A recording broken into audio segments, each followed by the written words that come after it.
Last Thursday Russia نے اپنی 1.5 لاکھ فوج کے ساتھ یوکرین پر حملہ کر دیا ہے۔ یوکرین میں اس ٹائم مکمل جنگ شروع ہو چکی ہے۔ ان کی ایئر اسپیس پہ فائٹر جیٹس اڑتے ہوئے نظر آ رہے ہیں، میزائل بارش کی طرح برس رہے ہیں، اپارٹمنٹ بلڈنگ، سینٹر اسکوائر سب پر حملے ہو چکے ہیں۔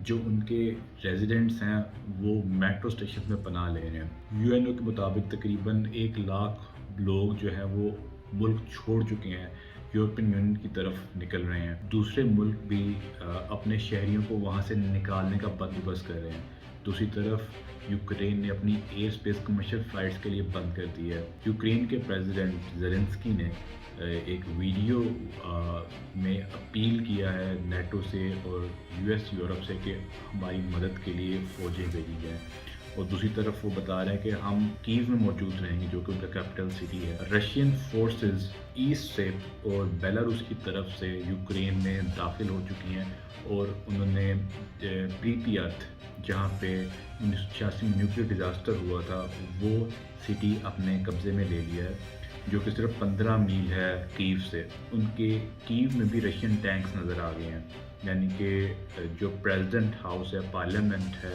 ان کے اس شہر میں بھی رشین فورسز پہنچ چکی ہیں۔ دکھنے میں تو یہ بھی مقام دور نہیں لگ رہا کہ کیو میں بھی مکمل طور پہ رشین فورسز کا قبضہ ہو چکا ہوگا۔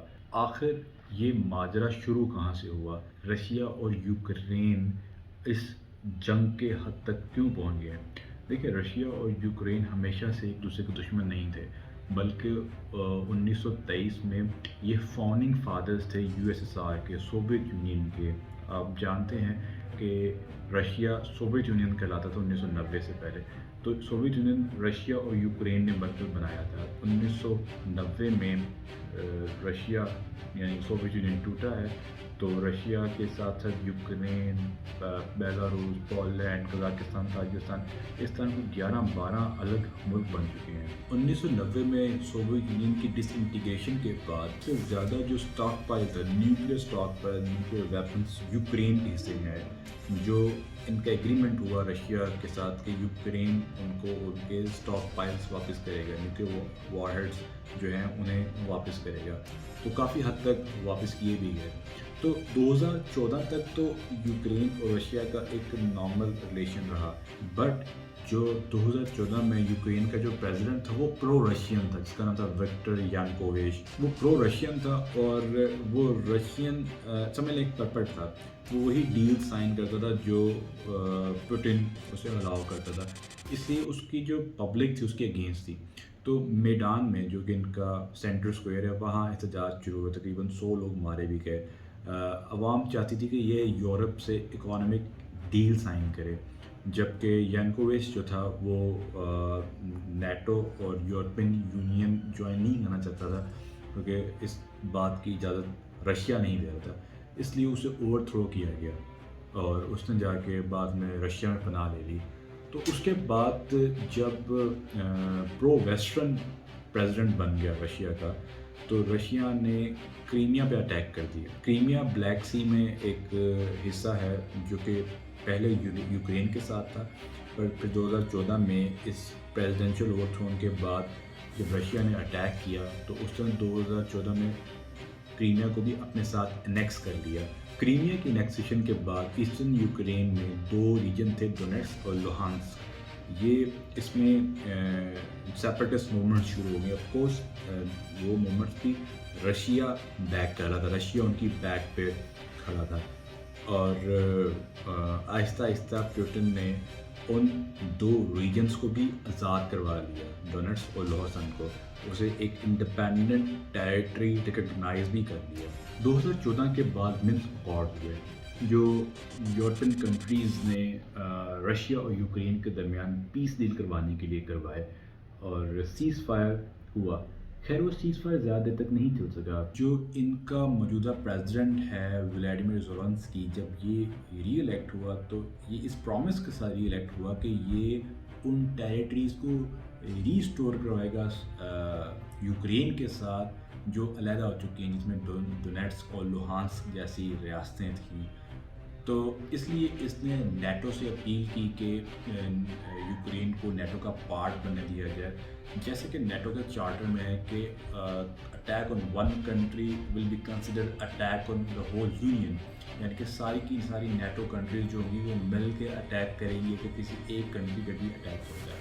نہ صرف نیٹو بلکہ اس نے یورپین یونین جوائن کرنے کی بھی خواہش کا اظہار کیا۔ یہ موو پوٹن کو برا لگا، جس کی وجہ سے اس نے یہ شرائط سامنے رکھی کہ اگر یوکرین نیٹو جوائن کرے گا تو رشیا یوکرین پہ اٹیک کرے گا۔ کولڈ وار کے دوران نیٹو جو تھی وہ سوویت یونین کی ایک مین اینیمی کا کردار ادا کر رہی تھی، تو رشیا جو ہے وہ چاہتا ہے کہ ایسٹرن یورپ میں کوئی بھی نیٹو کی ایکٹیویٹی نہ ہو، کوئی بھی نیٹو کی ایکسرسائزز نہ ہو، اور خاص طور پہ یوکرین نیٹو کا ممبر نہ بنے۔ یوکرین کا پریزیڈنٹ تھا زیلنسکی، وہ پرو امریکن تھا، پرو ویسٹ تھا، اور ویسٹ بھی انہیں جوائن کروانے کے لیے پراپر ایک سلسلہ شروع ہو چکا تھا۔ 2019 میں جب ممبرشپ کے لیے ہر چیز کلیئر ہو چکی تھی تو پیوٹن نے اپنی